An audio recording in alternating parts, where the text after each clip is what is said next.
Berarti kita melatih bagaimana kemampuan kita apabila diterjunkan di lapangan itu mampu melaksanakan tugasnya dengan baik.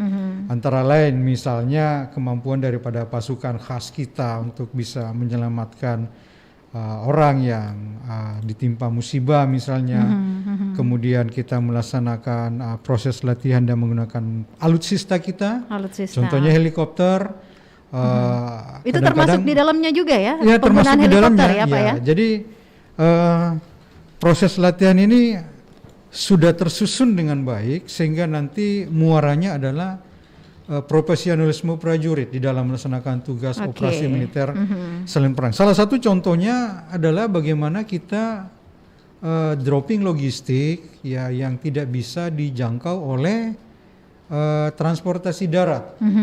Sementara pesawat juga tidak bisa landing, berarti kita harus menggunakan suatu mekanisme yang namanya Cargo Delivery System atau CDS. Bantuan ini kita luncurkan dari atas pesawat dan ini membutuhkan suatu latihan karena tidak hanya sekedar membuang barang tersebut, tapi memulai ada mekanismenya, ada teknisnya yang harus kita latihkan sehingga barang tersebut sampai ke daerah yang terisolasi itu tidak hancur atau kemudian dapat digunakan dengan baik pun termasuk kita menolong personel-personel yang evakuasi yang setidaknya tidak bisa dijangkau dengan jalan darat kita evakuasi dengan udara dan notabene bahwa di lokasi tersebut tidak semua bisa kita landingi dengan helikopter. Berarti ada satu mekanisme lagi yang harus kita latihkan bagaimana mengevakuasi korban bencana itu tanpa harus landing. Kita punya kemampuan tersebut baik dari helikopter kita yang punya kemampuan maupun dari pasukan khas kita yang diturunkan dengan sistem rappelling. Kemudian kita angkut casualty-nya atau korban yang ada di bawah itu dengan menggunakan sistem hoist ke pesawat, kemudian kita terbangkan ke rumah sakit terdekat untuk penanganan lebih lanjut.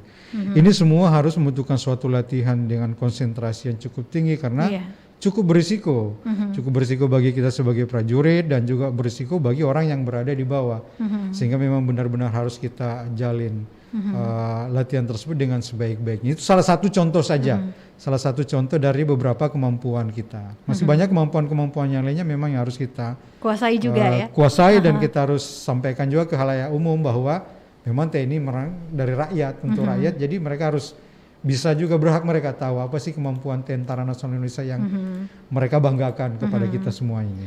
Ada tadi yang menarik ini, Pak Kolonel berbicara tentang CDS. Mungkin bisa diberikan penjelasan. Saya juga mungkin ingin mengetahui dan masyarakat yang sedang memonitor siaran kita juga itu apa sebenarnya konsep dari CDS itu, Pak? Konsep Kolonel daripada CDS itu sendiri adalah bagaimana kita mendorong suatu bantuan ataupun logistik ke daerah atau suatu lokasi tertentu, di mana proses dengan menggunakan air landed atau biasanya kita landing, kemudian barang diturunkan itu tidak dapat dilaksanakan atau mustahil dilaksanakan. Namun bantuan itu harus sampai ke lokasi, sehingga barang itu dimasukkan dalam satu kotak, dirangkai dengan sistem parasut yang ada, kemudian sistemnya dimasukkan dalam pesawat dan pada saat di atas lokasi tersebut kita terjunkan. Nah ini juga memang membutuhkan suatu perhitungan, perhitungan ketinggian, perhitungan arah angin, sehingga barang yang diterjunkan ini benar-benar tepat sasaran.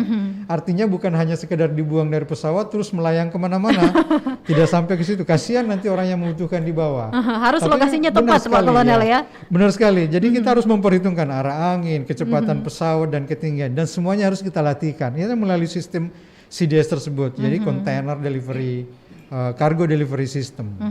Dan sepertinya ini konsep CDS ini beresiko untuk para prajurit yang melakukan latihan, bahkan ketika mereka diharuskan untuk terjun langsung datang ke titik-titik yang sama sekali tidak bisa seperti tadi yang dikatakan oleh Pak Kolonel, ini baik darat itu tidak bisa, pesawat juga tidak bisa landing di sana.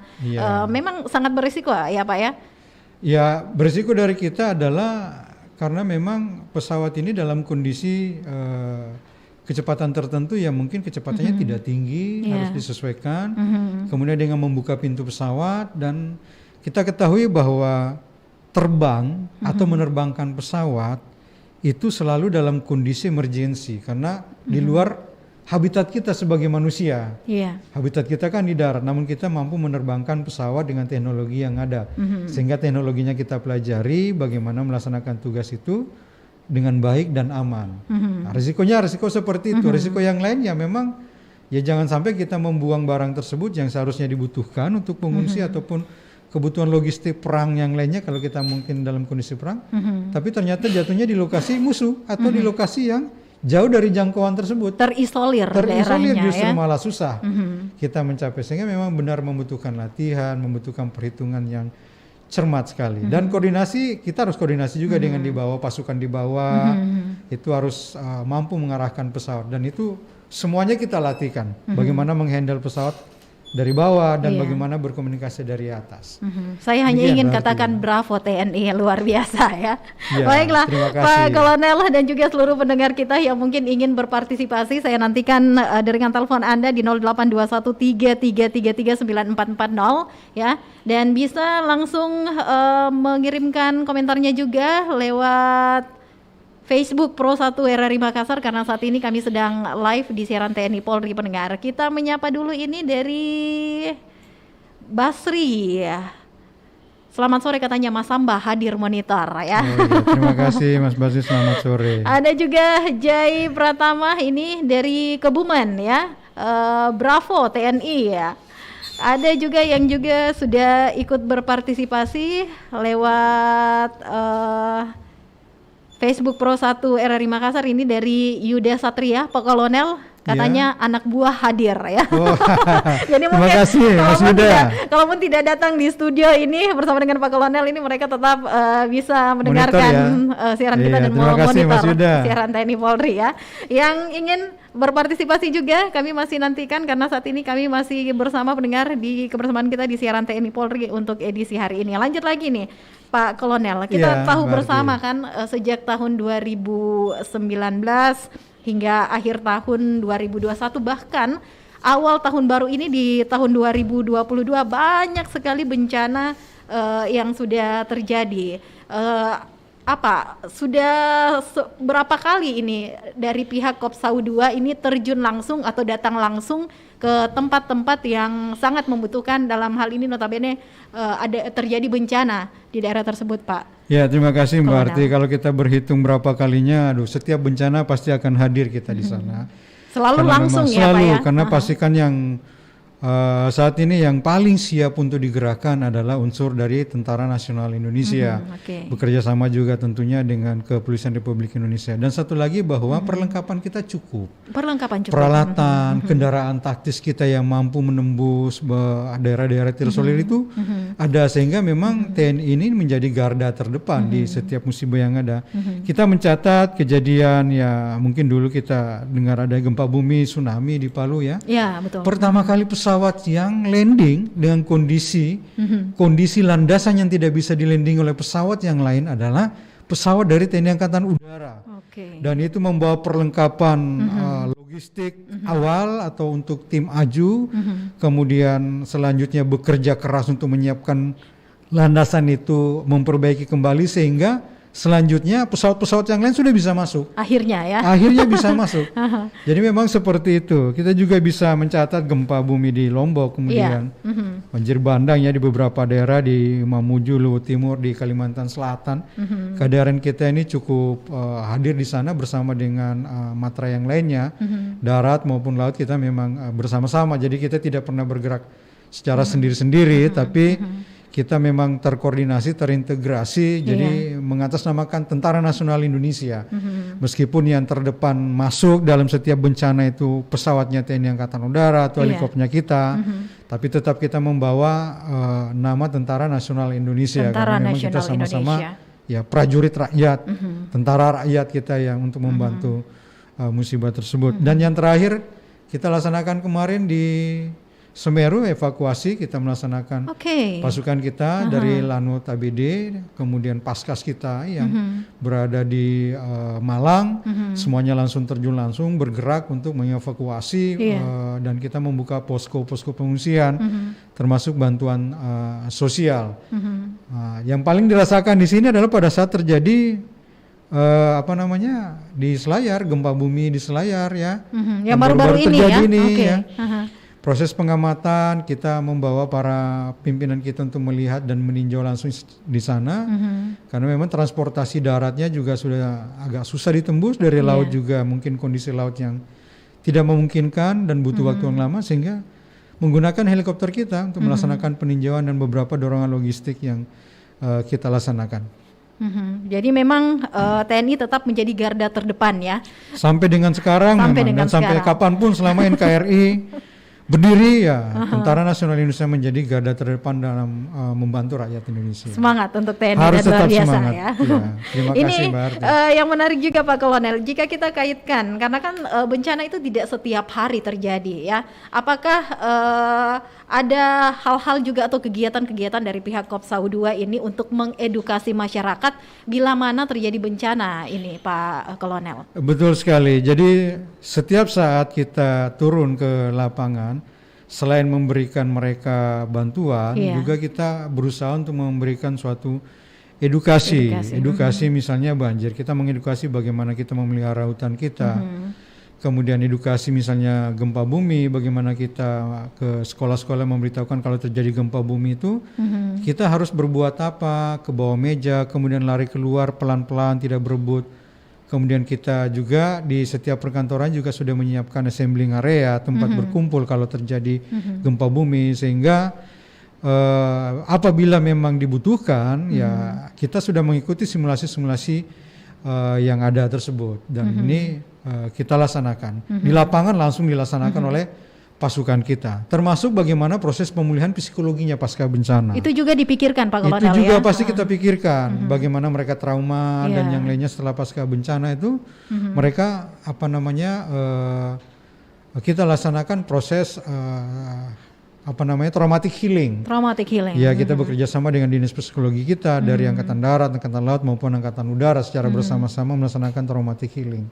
Jadi kalau kita kaitkan dengan latihan-latihan yang ada, ini sudah sangat ketika latihan dari simulasi dari setiap bencana itu sudah dilakukan, maka ketika bencana terjadi langsung tanpa ada kompromi, tanpa ada bicara A, B, C, D, TNI langsung turun langsung untuk menyapa masyarakat ya. Itu harus dilaksanakan, berarti jadi proses latihan itu bermuara kepada kesiapsiagaan operasional kita.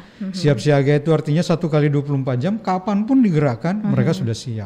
Kita sudah siap. Luar biasa untuk TNI. Sebentar kita masih akan perbincangan ini Pak Kolonel ya seputar topik kita peran Kopsau 2 dalam penanganan bencana. Pendengar, sesaat lagi pastikan terus bersama kami di siaran TNI Polri untuk kesempatan hari ini.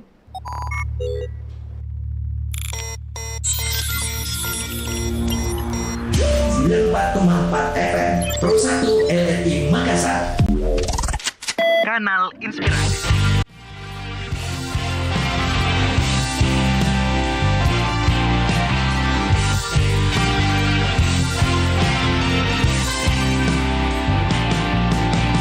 Jelaskan padaku isi hatimu, seberapa besar kau yakin padaku untuk tetap bisa bertahan denganku, menjaga cinta ini. Pertengkaran yang terjadi seperti semua salahku. Mengapa selalu aku yang mengalah? Tak pernahkah kau berpikir sedikit tentang hatiku? Mengapa ku yang harus selalu mengalah? Pantaskah hatiku masih bisa bersamamu?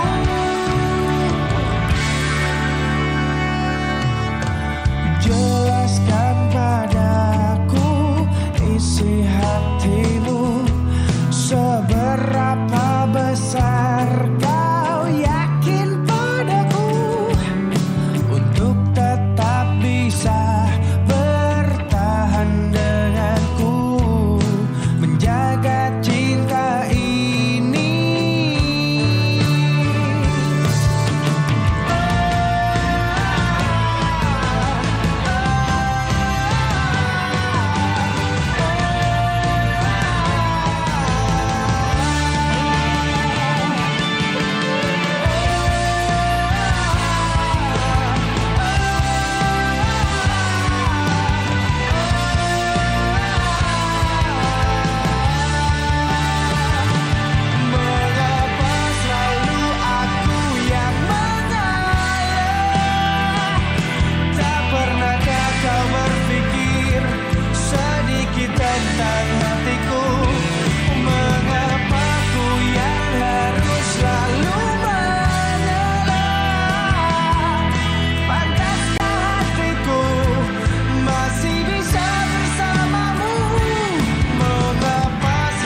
94,4 FM Pro 1 RRI Makassar. Kanal Inspirasi. Terima kasih untuk Anda pendengar Pro 1 RRI Makassar yang saat ini masih turut setia bersama kami di siaran TNI Polri edisi hari ini Rabu 12 Januari 2022 pendengar yang masih membahas seputar topik kita ya. Peran Kopsau 2 dalam penanganan bencana alam dan masih bersama kami juga di sini narasumber kita Bapak Kolonel Penerbang M. Taufik Aras SOS, Asisten Operasi Kas Kopsau 2. Masih semangat ya Pak Kolonel ya? Masih Mbak Arti? Harus dong. Harus tetap semangat, prajurit harus semangat dan seluruh rakyat Indonesia pun harus semangat di tengah-tengah pandemi COVID-19 ini. Ini sudah disinggung soal pandemi COVID-19. Kita ketahui bersama bencana bukan hanya bencana alam seperti banjir, Betul, gempa ya. bumi, gunung meletus yang Iya. TNI hadir Iya. untuk menemani masyarakat, seluruh lapisan masyarakat, tetapi juga masa di mana pandemi COVID-19 melanda dunia dan juga melanda Indonesia sejak awal 2020, Iya. Pak ya. Bagaimana sendiri nih Pak Kolonel dari pihak Kopsau 2 dalam menyikapi bencana pandemi COVID-19 ini di tanah air? Ya, dari peran TNI Angkatan Udara sendiri sudah jelas terlihat ya di awal kita menerima informasi adanya penyebaran COVID-19 dari Cina. Iya. Kita sudah melaksanakan evakuasi warga negara kita yang dari Cina itu dengan menggunakan pesawat TNI Angkatan Udara. Oke, dari awal pandemi Dari awal Pak pandemi, ya. bagaimana kita menyelapkan warga negara kita yang saat Terjebak itu di berada sana. di Cina untuk kita bawa kembali ke sini dan itu berlanjut terus sampai dengan sekarang. Iya. Jadi Kopsau 2 sendiri kalau kita berbicara peran Kopsau 2 dengan membawahi 13 lanut jajaran ya dari mulai utara dari Manado, Tarakan, kemudian ke Iya. selatan ke Kupang dan di Jawa ke ABD, Malang dan IWY ya. Ini 13 lanut ini sangat berperan penting dalam proses pencegahan pandemi COVID-19.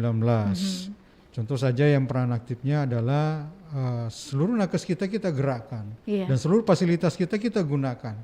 Bagaimana kita membantu masyarakat yang ada, kita laksanakan vaksinasi, kemudian rumah sakit kita gunakan buat isolasi Iya. tempat-tempat kita, dan alutsista kita gunakan untuk mendorong logistik dalam rangka penanganan pandemi COVID. Entah itu sifatnya yang buat pelindung diri, alat pelindung diri dari Halim ke seluruh Indonesia agar dapat segera sampai kepada masyarakat kita yang membutuhkan. Kita tahu sendiri bahwa di awal-awal bagaimana susahnya nakes kita mendapatkan alat pelindung diri, Betul. sementara mereka berada di terdepan dalam Garda proses terdepan penanganan. juga. Sehingga yang paling tercepat adalah dengan menggunakan alutsista TNI Angkatan Udara dan ini sudah kita distribusikan jutaan, ya bahkan mungkin puluhan ribu ton atau jutaan lembar APD dari bekerja sama dengan dinas Kementerian Kesehatan dan lembaga yang terkait lainnya. Kita laksanakan distribusi logistik untuk pandemi. Dan kemudian untuk kegiatan yang lainnya dalam proses pendisiplinan masyarakat juga Ya. kita terlibat di dalam proses PPKM. Iya. Dan sudah ditentukan oleh Bapak Panglima TNI bahwa TNI beserta Polri dan unsur masyarakat lainnya harus terlibat langsung untuk proses pendisiplinan masyarakat untuk PPKM, mencegah penyebaran COVID-19 yang kita belum tahu sampai kapan dengan Betul. adanya perkembangan sekarang yang kasus Omikron yang sudah mulai merebak lagi ya di Jakarta, Iya. kemudian beberapa daerah-daerah tertentu. Tentunya prajurit kita juga tetap aktif berusaha memberikan edukasi untuk tetap menggunakan masker, cuci tangan dan protokol kesehatan. Iya. 3M yang lainnya harus kita kerjakan, termasuk bagaimana kita proses mencapai vaksinasi untuk seluruh Indonesia. Nakes kita saat ini juga sedang melaksanakan proses vaksinasi setiap hari, Pak. Setiap hari. Setiap Pak? hari kita laksanakan baik itu sifatnya mobile maupun station. Ini setiap hari dilaksanakan oleh nakes TNI Angkatan Udara juga Tentara Nasional Indonesia yang lainnya. Baik kita bekerja sama dengan TNI yang lainnya, bekerja Iya. sama dengan Dinas Kesehatan sendiri, dan ataupun kita melaksanakan secara mandiri. Demikian Mbak Arti. Jadi kita berusaha mengejar, apalagi proses pencapaian untuk di Kota Makassar sendiri ini. Kita juga terlibat, kita masih di bawah 60% pencapaian khusus yang lansia, Iya. sehingga kita belum bisa beranjak ke vaksinasi anak maupun ke vaksinasi yang dosis ketiga atau booster yang dicanangkan Bapak Presiden per hari ini. Per hari ini ya, Rabu ya, Ya, informasinya tanggal 12, seperti itu. ya, informasinya seperti itu. Kita belum bisa beranjak, kita mengejar dulu bagaimana pencapaian buat dosis kedua untuk lansia kita. Ini kita sangat berperan aktif. Hampir setiap hari kita laksanakan dan setiap hari juga kita laporkan ke pimpinan kita berapa pencapaiannya. Jadi boleh dikatakan ketika pandemi ini muncul, COVID-19 ini muncul, TNI sudah menjadi garda terdepan ya Betul untuk sekali. menyelamatkan warga negara Indonesia di Betul, Cina ketika betul itu. sekali, iya. Aha.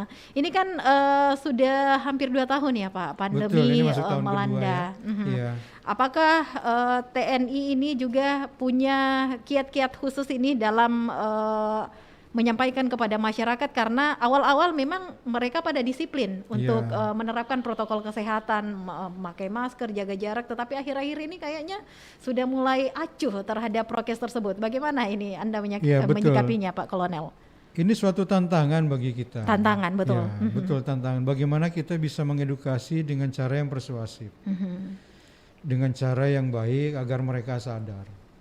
Jadi ya kiat-kiat kita adalah memberikan contoh. Yang pertama harus memberikan contoh bahwa kita sendiri yang melaksanakan penugasan PPKM ataupun kegiatan yang lainnya juga kita melaksanakan protokol kesehatan. Tidak ada istilah bahwa kita tentara kemudian tidak pakai masker dan yang lainnya. COVID tidak mengenal itu. COVID tidak mengenal siapa yang kena, yang terkena. Sayangnya COVID itu tidak hanya mengenai satu orang saja, tapi dia akan menularkan. Nah, ini yang kita gugah, bahwa tolong kita harus menjaga diri sendiri, bukan hanya sekedar menjaga diri sendiri, tapi kita juga menjaga orang lain, keluarga kita, anak-anak kita. Prinsipnya jangan tertular dan jangan menularkan. Ini yang harus kita sampaikan terus-menerus. Kita tidak pernah bosan menyampaikan kepada masyarakat, mungkin melalui film, melalui iklan dan yang lainnya ya, edukasi-edukasi yang lainnya, atau terjun langsung ke masyarakat. Pada saat proses vaksinasi juga kita sampaikan edukasi-edukasi tersebut, tetap menggunakan masker, vaksin, dan dua sejoli ini kayaknya sekarang yang jadi top adalah menggunakan masker dan lengkapi vaksin dengan dosis minimal dosis kedua. Ya, ini yang kita gugah terus, karena kalau kita melihat dengan situasi pandemi COVID-nya sudah mulai mereda, ini juga kita mulai kelalaiannya sudah semakin tinggi. Betul. Ya. Dan itu terlihat di mana-mana. Betul. Proses penjaga jarak ya, jaga jarak dengan yang lainnya itu berkumpul itu sudah mulai diabaikan dan yang lainnya. Nah, petugas kita PPKM yang di bawah ini masih tetap bersama dengan Polri dan Satpol PP ataupun petugas yang lainnya tetap melaksanakan patroli untuk mengingatkan kembali, mengingatkan kembali masyarakat yang tidak sesuai dengan protokol kesehatan. Karena intinya adalah bagaimana kita menjaga diri kita, bagaimana kita menjaga orang lain dan khususnya keluarga kita.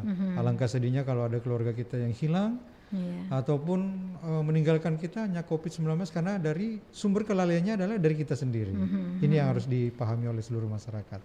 Jadi masyarakat juga harus paham salah satu bentuk cinta kita, kasih kita kepada keluarga adalah dengan menjaga diri kita dari penularan COVID-19. Betul sekali Mbak Arti. Ini kan tadi kita sudah bahas soal pendisiplinan masyarakat untuk terus menerapkan protokol kesehatan. Tadi juga Pak Kolonel sempat menyinggung seputar kita belum melakukan vaksinasi anak karena terkendala masih minimnya, belum mencapai target lah. Betul untuk sekali. Vaksinasi para lansia. Terus target kedepannya di tahun 2022 ini seperti apa? 2022 memang koordinasi dari Pemda dan memang sering dilaksanakan rapat koordinasi baik itu di tingkat Forkopimda maupun di tingkat satuan pelaksana. Memang harus kita mencapai target itu dulu. Targetnya dulu baru kita beralih kepada target yang lainnya. Di rekan-rekan kita yang berada di Jawa dan Bali memang sudah mencapai target tersebut, sehingga untuk anak dosis anak yang sampai dengan umur 11 tahun juga sudah bisa dilaksanakan. Dan termasuk juga untuk pelaksanaan booster atau dosis ketiga, ini sudah bisa dilaksanakan, dicanangkan per hari ini. Dan mudah-mudahan ke depan dengan koordinasi yang baik ya, TNI, Polri, Aparat Pemda dan lintas sektoral yang lainnya, seluruh masyarakat, nah ini bisa kita capai. Intinya adalah bagaimana kita punya kesadaran masyarakat, ayo sama-sama kita menjaga diri kita, menjaga keluarga kita, menjaga orang lain, dan khususnya menjaga masyarakat Indonesia secara umum, bahwa kita harus kuat, kita harus bangkit dari pandemi COVID-19. Caranya bagaimana bangkit? Ya dia melaksanakan vaksin, kesadaran vaksin, Oke. menggunakan protokol kesehatan yang ada. Karena itu sudah terbukti. Sudah terbukti Pak Sudah ya. terbukti. Dan 2 tahun mengurangi. sudah dilewati. Dan 2 tahun kita sudah lewati. Iya. Ini kan soal target vaksinasi booster yang Iya. sudah diinstruksikan oleh Presiden per hari ini Rabu 12 Januari 2022. Namun kembali lagi kepada kesadaran masyarakat ini Pak Kolonel, bagaimana Anda menyikapi vaksin pertama dan kedua saja sangat susah, masih ada masyarakat yang belum melakukan vaksinasi, apalagi ditambah dengan vaksin ketiga atau vaksin booster ini. Adakah kiat-kiat gitu dari pihak Kopsau 2 ini agar masyarakat ayo dong ikut supaya menambah kekebalan tubuh lah ya, herd immunity untuk diri sendiri dan juga untuk orang lain? Ya, saat ini kami menyadari mungkin mereka tidak sempat melaksanakan dosis kedua, ini bukan karena mereka tidak mau atau tidak sadar, mungkin saja mereka terkendala sesuatu, mungkin transportasi, kesibukan dan yang lainnya, sehingga kiat kami dari Kopsau 2 ini, kami sampaikan juga kepada seluruh jajaran, dari 13 lanut jajaran kita di seluruh Indonesia, di wilayah tengah, datangi. Oh datangi. Jadi kita jemput mobile. bola begitu. Kita menjemput bola, kita menjemput bola. Misalnya di mana ada konsentrasi massa, di pasar kah, di stadion atau tempat hiburan, datangin, laksanakan vaksin di tempat, catat. Seperti itu. Karena kalau kita menunggu mereka mau datang, ya itu tadi saya sampaikan, tidak semuanya orang memiliki motor, mobil, ataupun kendaraan untuk biaya transportasi datang ke suatu tempat. Iya. Sehingga kami yang memiliki prasarana tersebut dengan prajurit-prajurit yang tangguh, tenaga kesehatan kita yang mumpuni, kami yang mendatangi lokasi-lokasi tersebut, laksanakan vaksin mobile, laksanakan datangi vaksin di tempat, catat dengan baik. Mudah-mudahan dengan kiat seperti ini kita dapat membantu proses pencapaian untuk Kota Makassar saja sampai dengan di atas 70%. Amin ya. Dan seluruh Indonesia mudah-mudahan cepat tercapai untuk seluruh masyarakat dapat tervaksin. Jadi targetnya di tahun 2022 ini vaksin booster dosis ketiga Harus dilaksanakan di Kota Makassar. harus ya, dilaksanakan di susah, Kota ya. Makassar. Begitupun juga vaksin Betul anak sekali. ya. Iya betul sekali. Ini menarik ini pendengar Pro Saterari Makassar, ini banyak juga yang sudah berpartisipasi Pak Kolonel di Facebook Pro Saterari Makassar. Kita menyapa yang sudah gabung juga dari Agus Hermawan. Salam Swabuana Paksa. Salam Swabuana Paksa, Mas Agus. Ada juga Aryut ya. Salam Swabuana Paksa. Ini juga kayaknya prajurit Pak Kolonel ya. Iya, terima Kita kasih. menyapa juga terima kasih buat Joy Komando. Oh. Iya. Sama dengan Usran Effendi Komando. Ada juga Aryut kembali, ini Jaya Selalu TNI Angkatan Udara Komando. Terima kasih. Semangat ini. Semangat, terima kasih. Emotikonnya ya. Mendengar Pro 1 RRI Makassar, kita masih membahas seputar peran Kopsau 2 dalam penanganan bencana alam di siaran TNI Polri edisi hari ini Rabu 12 Januari 2022. Ada hal yang menarik ini yang mungkin saya penasaran dan pendengar kita juga penasaran Pak Kolonel. Dari begitu banyak tempat-tempat atau lokasi-lokasi bencana alam, baik itu yang mudah didatangi maupun yang terisolir, medan tersulit mana yang pernah dialami dari pihak Kopsau 2 yang itu sampai sekarang itu membekas begitu? Iya, jadi pada saat Palu itu juga sangat membekas dan merupakan tantangan tersendiri. Iya. Gempa di Mamuju juga sangat membekas. Termasuk salah satunya itu ya, gempa Mamuju Pak ya? Gempa Mamuju itu juga sangat membekas karena kalau kita melihat ya semuanya lulu lantak, tidak ada fasilitas yang kita dapat gunakan sehingga otomatis kita harus membawa perlengkapan kita sendiri, bagaimana kita membangun tenda, kemudian menyiapkan sarana prasarana sebelum kita menolong orang lain. Sehingga dengan adanya pembangunan tim AJI yang kita dorong ke sana, membangun dari awal lagi, menyiapkan prasarana landasan, kemudian tenda untuk pengungsi dan yang lainnya, itu merupakan suatu tantangan tersendiri. Karena jangankan untuk mencari makan dan yang lain, kita pun harus berusaha untuk bertahan hidup di sana. Betul. Sebelum menolong orang lain. Tapi karena dengan semangat rela berkorban dari prajurit-prajurit kita ini itu dijalani dengan ikhlas, dengan penuh semangat, dan alhamdulillah sampai dengan saat ini ya kehadiran kita di tengah masyarakat khususnya yang terkena musibah ini memang sangat menjadi kesan tertentu Iya. bahwa memang TNI hadir di tengah-tengah masyarakat untuk membantu kesulitan mereka. Dan tantangannya ini boleh dikatakan double karena selain bencana alam entah itu gempa, banjir, gunung meletus ditambah masih dalam suasana pandemi COVID-19 dan Betul otomatis sekali. Pak Kolonel kan biasanya ada kerumunan orang ya akibat Iya. kepanikan dan mungkin Iya. karena mengungsi. Bagaimana ini? Jadi memang kita bisa memahami dan kita pahami bagaimana proses kepanikan itu terjadi Iya. pada saat itu, ataupun dengan adanya bantuan logistik mereka berkerubung karena suatu kebutuhan ya. Betul. Kita memahami, tapi tetap kita edukasi mereka, tetap menjaga mereka. Yang pertama kita jaga kita dulu lah. Kita dulu yang menggunakan masker, kemudian mereka juga belum tentu bukan tidak mau menggunakan masker, mungkin karena dengan kondisi bencana yang ada masker sudah nggak ada Iya. dan yang lainnya, sehingga memang kita memetakan apa sih yang dibutuhkan mereka ini. Yang pertama, selain mereka butuh makan, juga kita butuh menjaga mereka dari jangan sampai mereka terkena juga dengan COVID-19.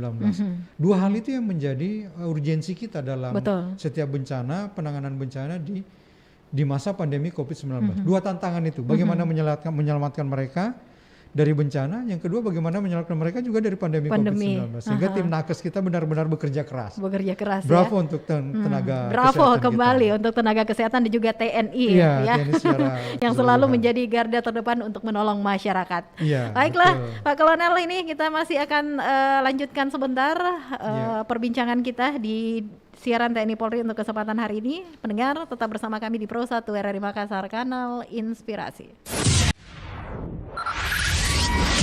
Pro 1 RRI Makassar, Kanal Inspirasi.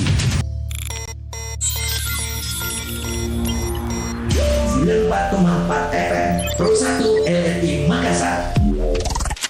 Kanal Inspirasi. Terima kasih untuk Anda pendengar Pro 1 RRI Makassar yang masih terus setia bersama kami di siaran TNI Polri edisi hari ini Rabu 12 Januari 2022 dan masih membahas seputar peran Kopsau 2 dalam penanganan bencana alam. Masih semangat ya Pak Kolonel Penerbang tetap Taufik semangat, Aras ya. berarti ya. Ini tadi kita sedikit banyak sudah membahas seputar peran dari Kopsau 2 dalam penanganan bencana, baik itu bencana alam maupun non alam seperti pandemi Iya. COVID-19 ini. Namun yang menarik lagi ini ternyata ada proses rekrutmen ya. Iya. Pak Kolonel, mungkin bisa diinformasikan kepada seluruh pendengar kita apa sudah ada keluar jadwalnya, terus bagaimana mekanismenya, tahapannya secara singkat. Silakan Pak. Ya, terima kasih Mbak Harti. Jadi kita sudah membahas tadi masalah bencana alam dan peran kita dalam penanganan pandemi COVID-19. Kemudian ini ada sedikit tema yang berbeda Iya. dari dua tema sebelumnya. Jadi kami juga mengajak kepada seluruh generasi muda, pemuda dan pemudi kita untuk bisa bergabung di TNI Angkatan Udara. Jadi kita memiliki proses rekrutmen atau pengadaan personel itu melalui Tamtama Prajurit Karir, Iya. kemudian ada Bintara Prajurit Karir, kemudian ada dari Perwira PK juga ada, kemudian kita juga melaksanakan proses pengadaan personel itu Taruna. Taruna. Ya, jadi masing-masing memiliki pendidikan dengan jadwal tertentu. Jadi bagi rekan-rekan pendengar ya, Iya. pemuda yang memiliki anak yang pengen bergabung menjadi Tentara Nasional Indonesia Angkatan Udara, Iya. ini bisa dibuka jadwal pendaftarannya di www atau www.tniau.mil.id. Website ya. Nah, itu ada website kita, website resmi itu kapan jadwalnya untuk penerimaan Tamtama, kapan penerimaan Bintara, kapan penerimaan Perwira PK, Prajurit Karir, kemudian kapan penerimaan Taruna. Iya. Bahkan kita juga sekarang memiliki proses pendidikan yang unggul. Kita memiliki namanya SMA unggulan kita, SMA Pradita Dirgantara. Sudah ada juga ya? Ini Pak sudah ada Kolonel? juga untuk menggalang anak-anak kita yang lulusan SMP yang memiliki kualitas IQ yang cerdas, Iya. kemudian pengen bergabung dalam suatu sekolah yang unggul. Ini sekolahnya berada di Lanut Adi Sumarmo, Solo. Solo. Ya, ini namanya SMA Pradita Dirgantara. Ini dengan menggunakan sistem beasiswa. Beasiswa. Jadi sedikit kami mengulas tentang penerimaan Tamtama, Bintara maupun Taruna dengan proses pendidikan yang berbeda-beda, ini sama sekali kita tidak dipungut Biaya biaya apapun. gratis ya Pak. Gratis. Dan bagi teman-teman yang memiliki keluarga ataupun yang lainnya yang merasa ada oknum yang meminta ataupun pungutan biaya tertentu, silahkan laporkan ke kami. Bisa langsung dilaporkan Pak Bisa ya? langsung dilaporkan. Jadi karena kami memang sudah komitmen bahwa proses pengadaan personil di TNI Angkatan Udara maupun Tentara Nasional lainnya ya, itu tanpa biaya, gratis. Karena kami pengen generasi muda kita ini bergabung menjadi prajurit Tentara Nasional Indonesia ini memang benar-benar orang-orang yang berkomitmen untuk menjadi prajurit Tentara Nasional Indonesia, khususnya untuk Angkatan Udara. Ya, demikian berarti. Dan mungkin nanti ini akan kembali diinformasikan secara menyeluruh ya di siaran TNI Polri berikutnya ya. Betul. Pak Kolonel. Bagaimana persyaratannya, apa yang harus disiapkan. Cuma kami sampaikan bisa dipersiapkan lebih awal sebenarnya, karena kita bisa mencari informasi tersebut dari website, dari internet. Apa sih kalau kita pengen menjadi prajurit TNI Angkatan Udara, itu apa yang harus kita siapkan, sehingga kita mendaftar itu bukan dengan tanpa beban, tapi sudah mempersiapkan diri kita bahwa saya pengen menjadi prajurit Tamtama, Bintara, atau menyiapkan diri menjadi Taruna. Itu saya sudah mempersiapkan diri sehingga harapannya dapat lolos dalam proses seleksi yang cukup ketat. Ibarat kata kalau mau ujian ya belajar dulu ya, gitu ya. Demikian, betul sekali. Ini sekilas mendengar. Baiklah, karena waktu juga ini Pak Kolonel ya. Mungkin di last statement kebersamaan kita di siaran TNI Polri ada yang ingin disampaikan kepada seluruh lapisan masyarakat ya, terkait bagaimana peran Kopsau 2 ini dalam terus berperan dalam bencana alam ini, menolong masyarakat. Terima kasih. Pak. Jadi para pemirsa, Kopsau 2 ini merupakan komando utama Angkatan Udara yang merupakan komando operasi dan komando pembinaan yang hadir di wilayah tengah dengan membawahi 13 pangkalan udara di wilayah tengah. Kami siap membantu masyarakat khususnya saat terjadi kegiatan terjadi musibah ataupun bencana alam. Karena ini sudah menjadi amanah dari undang-undang bahwa kami prajurit yang sudah diamanatkan dengan undang-undang, kami siap hadir untuk membantu masyarakat. Dan kami juga mengajak kepada generasi muda, pemuda dan pemudi yang ingin bergabung di dalam menjadi prajurit TNI Angkatan Udara, silahkan mencari informasi bagaimana kita bisa mendaftar menjadi Tamtama, menjadi Bintara, menjadi perwira, menjadi penerbang TNI Angkatan Udara. Bisa juga. Itu melalui satu proses dan disiapkan lebih dini, baik itu kesehatan, mental, akademis, kemudian psikologinya. Mudah-mudahan dengan kehadiran kami di wilayah Makassar dan wilayah tengah Indonesia ini mampu memberikan suatu hal yang produktif untuk menjaga wilayah udara dan menjaga masyarakat di wilayah tengah Indonesia ini. Amin. Sekali lagi bravo buat TNI dan tetap semangat Pak Kolonel ya. Tetap semangat, terima kasih Mbak Arti dan terima kasih para pendengar sekalian. Assalamualaikum warahmatullahi wabarakatuh. Assalamualaikum warahmatullahi wabarakatuh. Dan baiklah pendengar Pro 1 RRI Makassar, sangat menarik perbincangan kita di siaran TNI Polri untuk kesempatan hari ini, hari Rabu 12 Januari 2022. Saya Arti Alfian menutup kebersamaan kita. Assalamualaikum warahmatullahi wabarakatuh. Pastikan terus bersama kami di Pro 1 RRI Makassar, kanal Inspirasi. 94,4 FM Pro 1 RRI Makassar, kanal Inspirasi.